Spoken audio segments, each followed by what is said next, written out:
été le plus, nous nous sommes déplacés aujourd'hui dans un hôtel parisien, hôtel Viator, pour ne pas le citer, pas loin de la gare de Lyon, pour rencontrer un avocat brillantissime qui a permis qu'aujourd'hui, dans certaines équipes de sport, en Occident, on trouve des multitudes de nationalités.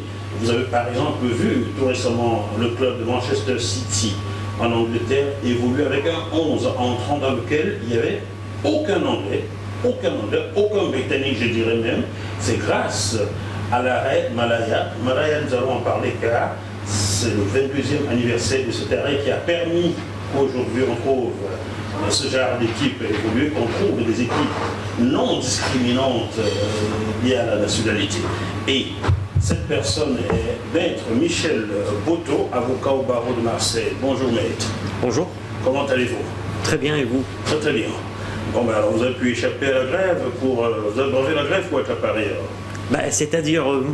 C'est-à-dire notre train n'a pas été annulé, donc si bien que j'ai pu rejoindre la capitale que nous aimons tant. Et comme j'avais de surcroît rendez-vous avec vous donc pour parler de l'arrêt Malaya, donc le plaisir était double. On est très content de vous recevoir dans cette tranche d'émission pour parler de sport. Maître Michel Boteau, on entend parler de multitudes d'arrêts. Il y avait eu l'arrêt Bosman, l'arrêt de Cotonou, les accords ou l'arrêt de Cotonou, puis l'arrêt Malaya. Pourriez-vous nous expliquer ce que signifie chacun de ces arrêts-là? Commençons par l'arrêt Bosman. Bien sûr. En fait, c'est extrêmement simple. L'arrêt Bosman concerne les joueurs communautaires, c'est-à-dire les joueurs ressortissants de l'Union européenne. À l'époque, en fait, il y avait 15 pays représentés au sein de l'Union européenne.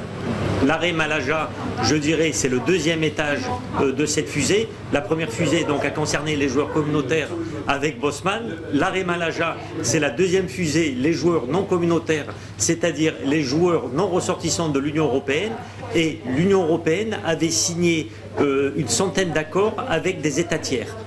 Vous allez un peu vite. Il faut dire qu'à cette époque-là, l'arrêt Bosman, c'est quoi, 1992 par là? Non. En fait, l'arrêt Bosman, c'est 1995. C'est un arrêt de la Cour de justice des communautés européennes. Ça concernait 15 pays à l'origine.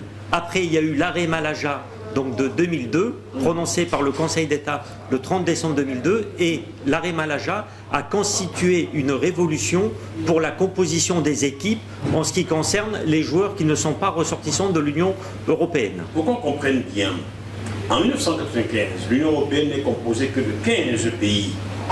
Alors, les membres de la communauté, de cette communauté de 15 pays, peuvent aller vaquer à leurs occupations dans chacun des 15 pays sans restriction. C'est bien cela? Oui, tout à fait. Avec l'arrêt Bosman, un joueur français a le droit d'aller jouer en Italie.